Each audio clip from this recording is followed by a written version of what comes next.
Hello সবাইকে, আশা করছি সবাই খুব খুব ভালো আছো। আমি আজকে আবার একটা নতুন রান্না তোমাদের সাথে নিয়ে চলে এলাম। দেখেই বুঝতেই পারছো, হ্যাঁ, চিকেন।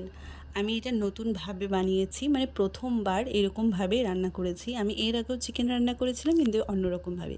তো ফার্স্ট এখানে চিকেনগুলোকে ভালো করে ধুয়ে তাতে নুন, লেবুর রস, হলুদ আর সর্ষের তেল দিয়ে ভালো করে মাখিয়ে রেখে দেবো, গায়ে হলুদের মতন হলুদ হচ্ছে, তাই না? যাই হোক, তারপর এখানে কড়াইতে ভালো করে তেল গরম করে সেই চিকেনগুলোকে ভালো করে ভেজে নিতে হবে। খুব লাল করে না, একদম হালকাভাবে ভেজে নিতে হবে। খুব কড়া করে ভাজলে খেতে একদমই ভালো লাগবে না।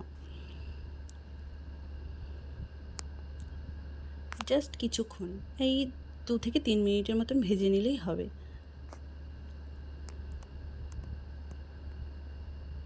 দেখো ভাজা হয়ে গেলে এবার নামিয়ে নিই। দেখে বুঝতেই পারছো কীরকম করে ভাজতে হবে। তো আমার এখানে সবগুলো চিকেন ভাজা কমপ্লিট। এবার মেইন রান্নায় চলে আসি। এখানে আমি কড়াইতে ওই তেলটার মধ্যেই আবার আলু দিয়ে একটু নুন দিয়ে পেঁয়াজ দিয়ে ভেজে নেব। আলুগুলো আমি আলাদা করে ভেজে একদমই রাখবো না, চাইলে ভেজে রাখাও যেতেও পারে, তো আমি একবারেই করছি। যাই হোক, রান্নার প্রসেস অনেক রকমের আছে, এক একটা রান্নার প্রসেসের এক এক রকম রান্নার টেস্ট হয়। তো এইভাবে আমি এই শ্বশুরবাড়িতে এসে খেয়েছি, আমার তো খুব ভালো লেগেছে, তার জন্য আমিও একবার বানিয়ে ফেললাম। তারপরে এখানে পেঁয়াজটা এরকম ভাজা হয়ে গেলে আমি টমেটোগুলো দিয়ে দেবো। আর হ্যাঁ, ভাজতে ভাজতে যখন দেখবে আলুগুলো একটু সেদ্ধ হয়ে গেছে, তখন নামিয়ে নিলেই হবে। বেশিক্ষণ রাখলে আবার ওটা বেশি সেদ্ধ হয়ে যাবে। তারপরে আমি আলুগুলো তুলে নিয়ে মশলাটা দিয়ে দিয়েছি।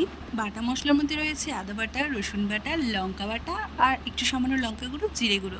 মশলা থেকে তেল ছেড়ে দিলে আমি আগে থেকে ভেজে রাখা সেই চিকেনের পিসগুলো দিয়ে দেবো, দিয়ে ভালো করে মশলার সাথে মাখিয়ে নেব।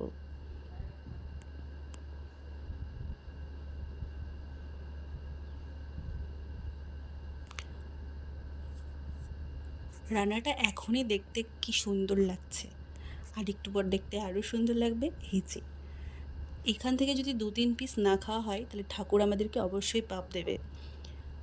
মাংস কষানোর সময় খেতে হবে, মাস্ট। ওয়াও, কালারটা জাস্ট দারুণ এসেছে, তাই না? এরপরে যখন একটু শুকনা শুকনা হয়ে যাবে, তখন আমি পরিমাণ মতন জল দিয়ে দেবো।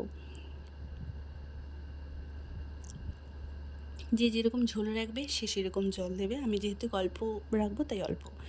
এবার ঢেকে রেখে আমি নামানোর আগে গরম মশলার গুঁড়ো আর ঘি দিয়ে নামিয়ে নেব। ব্যাস ready. Thanks for watching my video. By.